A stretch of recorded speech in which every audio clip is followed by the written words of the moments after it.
أعوذ بالله من الشيطان الرجيم بسم الله الرحمن الرحيم ولا تقولوا لمن يقتل في سبيل الله أموات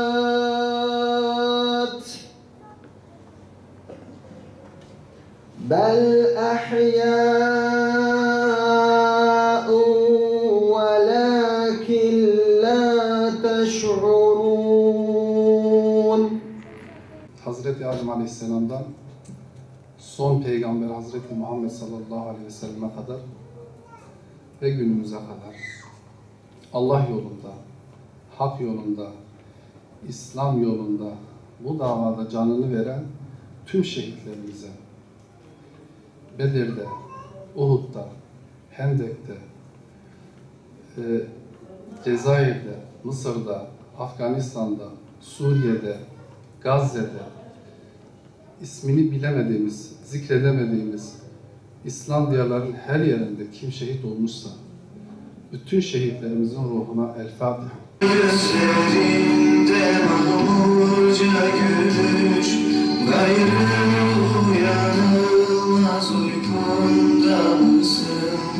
Kanın cemre gibi toprağa düşmüş, şehadet yolunun ufkunda mısın?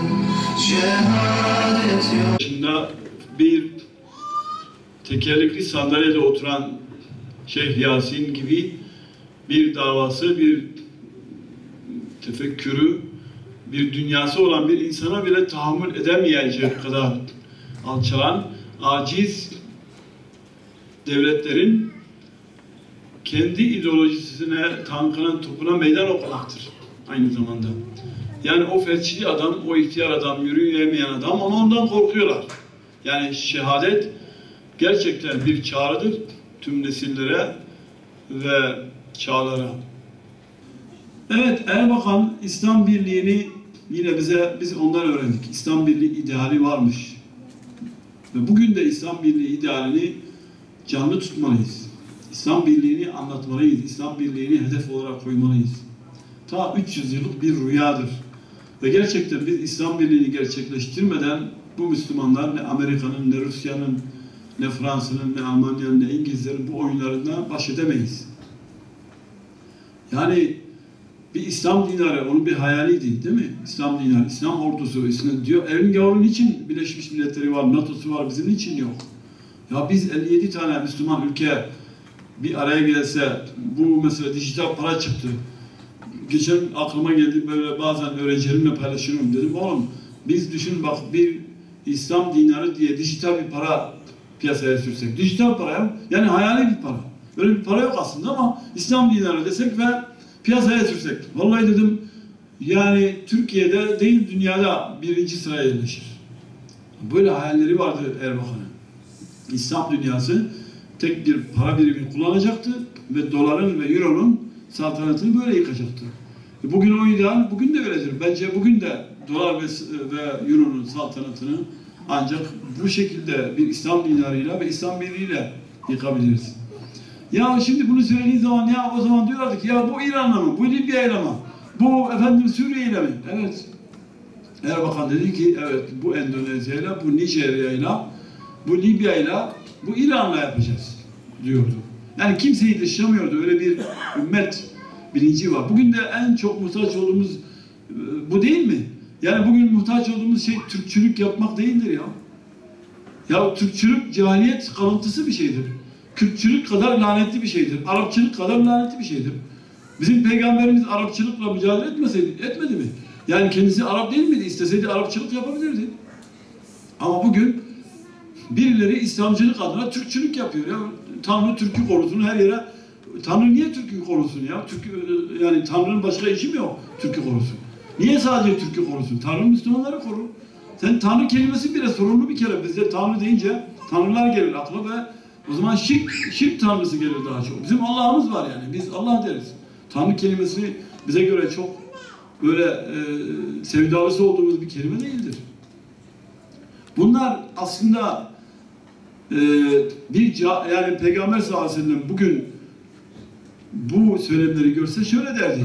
İnneke imrun fike cahiliyetun. Sende cahiliyetin emareleri vardı.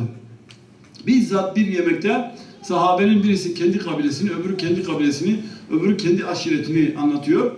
Bugüne çevirelim. Birisi Türkçülüğü, Türklerin işte ne kadar tarihte kahraman olduğunu, bir başkası Kürtlerin, bir başkası Arapların, bir başkası Acemlerin. Ne diyordu? Efendim, onlar ne dedi? Bunu dedi. İnneke imrun fike cahiliyetun. Sizde cahiliyet emareleri var. Böyle bir şey yapmayın dedi. Gözlerden damla damla yaşları dökebilmek, 3 günlük dünya hayatını menfaat uğruna sürdürülen yaşamı feda edebilmektir Necmettin Erbakan. Söyleme haklılığını kendinde bulan, yapma gücünü elinde tutan, mücadele azmini asla yitirmeyen, hikmeti bünyesinde kabul eden mücahitlerin sembolüdür Necmettin Erbakan.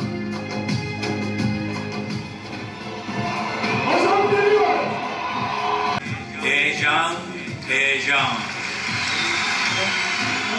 Neyin heyecanını istiyorum biliyor musunuz? Resimlerde, gazetelerde görüyorsunuz. Varoşlarda yaşayıp şehirlerin kenardaki çöplüklerinden evine yiyecek toplayan çocukları kurtarmanın heyecanını istiyorum.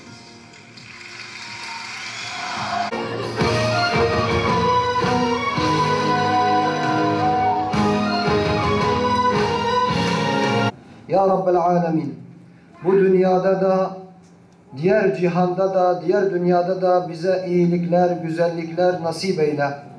Ya Rabbel Alemin, şehitlerimizi ve şehit arzusuyla, şehit olma arzusuyla yanan gençlerimizi sen yardım eyle, sen rahmet eyle ya Erhamer Rahimin.